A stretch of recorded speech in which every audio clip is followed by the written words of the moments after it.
There is a moment, and most of us have lived it, where we wake up and the very first thought that enters our mind is not gratitude, not wonder, not love, but a calculation. How many hours until the next deadline? How many emails went unanswered while we slept? Whether calling in sick today would cost us more than dragging our aching bodies to a desk we quietly despise. We lie there, staring at the ceiling, and something deep inside us whispers a terrifying question we never allow ourselves to finish. What am I, really, if I stop producing? What happens to me when I break down? Over 100 years ago, a man in Prague who understood that terror better than almost anyone put it into a story so disturbing, so absurd, and so painfully precise that the world has never been able to look away from it. Franz Kafka wrote the Metamorphosis, and in doing so, he didn't just write a strange tale about a man who turns into a bug. He wrote the autobiography of every person who has ever been loved, not for who they are, but for what they provide. Before we crawl inside the skin of Gregor Samsa, it helps to understand the shadow that produced him. Kafka was not writing from imagination alone. He was writing from the marrow of his own suffocation. His father, Hermann Kafka, was a towering, domineering figure who measured the world in utility and success. Franz was never strong enough, never practical enough, never profitable enough. He worked a soul-crushing job in insurance, drafting workers' compensation claims, which is almost comically ironic when you consider that his greatest work is about a worker whose body finally revolts against the machinery it serves.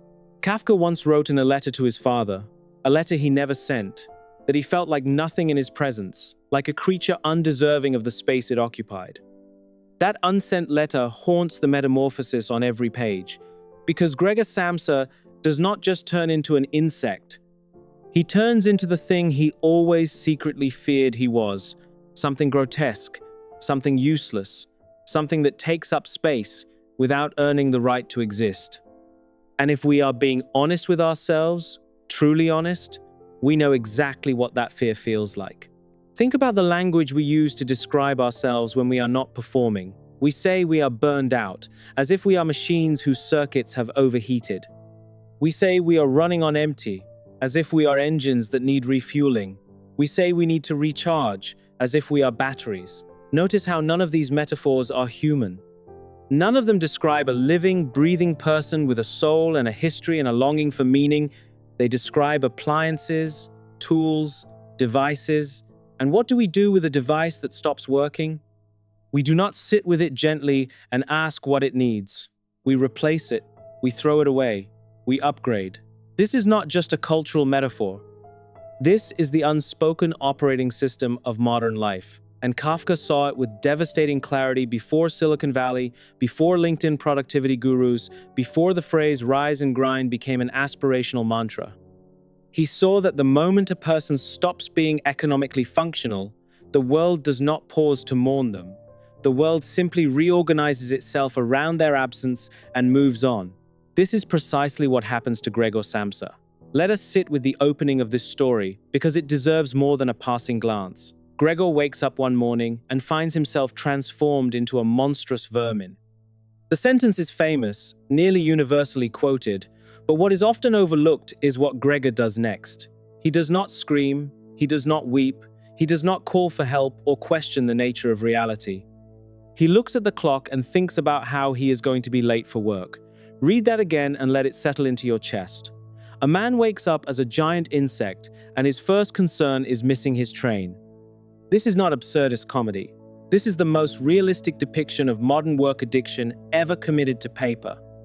Because how many of us have been genuinely sick, emotionally shattered, physically depleted, and still reached for the laptop? How many of us have sat in a hospital waiting room answering emails? How many of us have grieved the death of someone we loved and returned to the office 2 days later because we didn't want to be seen as taking advantage? Gregor's instinct to prioritize his job over the fact that his body has literally become unrecognizable is not alien to us. It is us. We just haven't grown antennae yet. What makes Kafka's portrait so devastating is that Gregor is not a lazy man who finally gets his comeuppance. He is the opposite. He is the ideal worker. He is the family's sole provider. He took on his father's debts. He pays for the apartment. He is saving to send his sister Grete to the conservatory to study violin. He has sacrificed every inch of his personal life, his friendships, his romantic possibilities, his own desires, on the altar of obligation. And Kafka makes it clear that this sacrifice was not forced on Gregor by a gun to his head. It was absorbed by him slowly, through guilt, through love, through the quiet cultural agreement that a good person is a productive person and that rest is a privilege you must earn through exhaustion. There is a moment early in the story where Gregor reflects on his life as a traveling salesman, and Kafka writes, "What a strenuous career it is that I've chosen. Traveling day in and day out.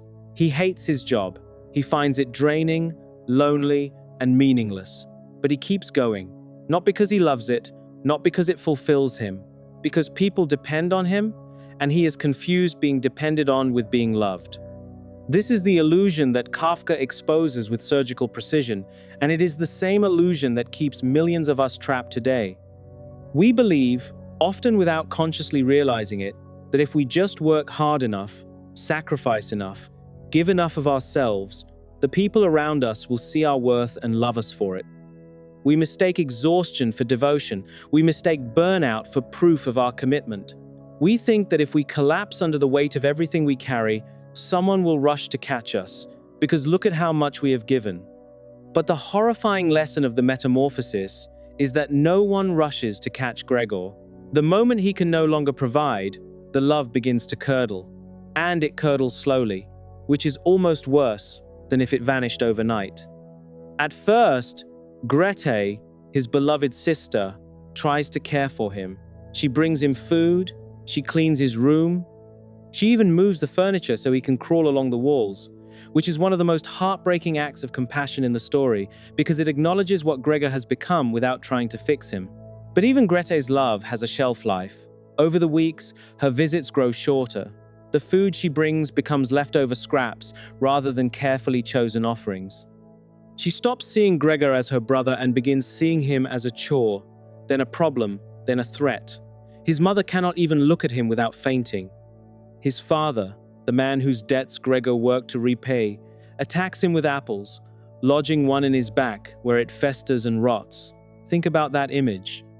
The father who was financially saved by his son's labor literally wounds him and lets the wound decay. If that is not a metaphor for how systems of obligation consume the people who serve them, nothing is. And here is where the story reaches its most unbearable truth. Gregor never stops loving them.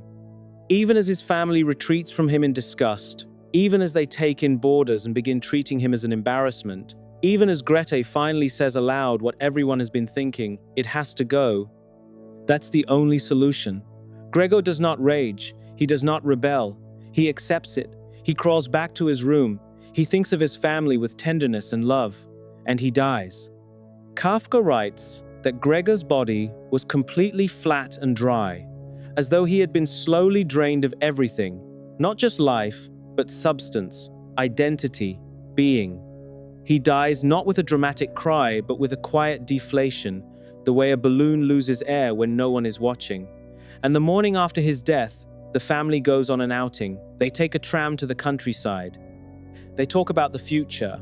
They notice that Greta has grown into a beautiful young woman, and they begin thinking about finding her a husband. Life goes on. Not just in spite of Gregor's death, but almost because of it. His absence is a relief. The burden has been lifted. The broken machine has been discarded, and the household can finally function again. If this makes us uncomfortable, it should. But the discomfort is not because Kafka wrote something unrealistic. It is because he wrote something unbearably real. We live in a world that has systematized this dynamic. We see it in corporate culture, where employees are called family until they are laid off without warning. We see it in healthcare systems that treat patients as billing codes. We see it in relationships where one person carries the financial weight and is quietly resented the moment they falter. We see it in ourselves, in the way we apologize for being tired, in the way we feel guilty for needing a day off, in the way we describe a mental health crisis as being unproductive rather than being in pain. We have internalized Gregor's logic. We believe, deep down, that our right to love, to space, to rest, to existence itself, is conditional upon our output.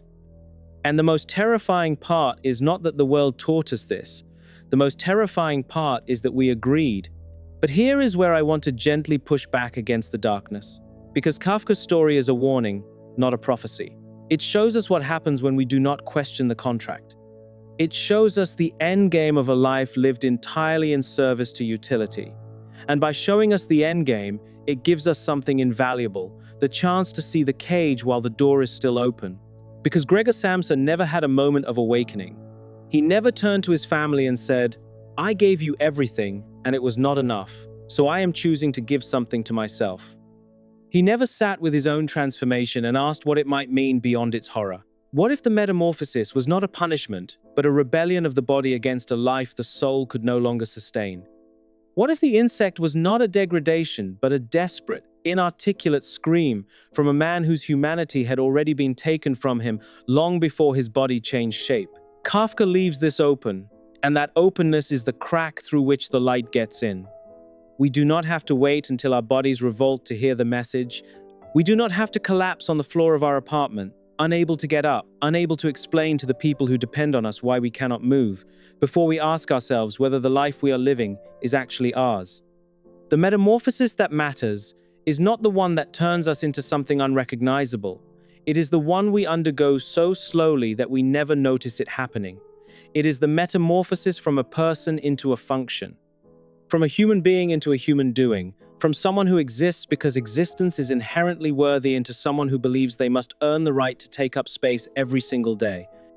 That metamorphosis is happening to millions of people right now, and most of them will not recognize it until it is too late, because the world keeps telling them that their exhaustion is ambition, that their emptiness is drive, that their slow disappearance is discipline. Kafka does not offer us a solution because he was not in the business of solutions. He was in the business of seeing, of looking directly at the things we turn away from and describing them with such clarity that we can never unsee them. But if we take his vision seriously, if we sit with the horror of Gregor Samsa's story long enough to let it change something in us, we can begin to ask the questions that Gregor never asked.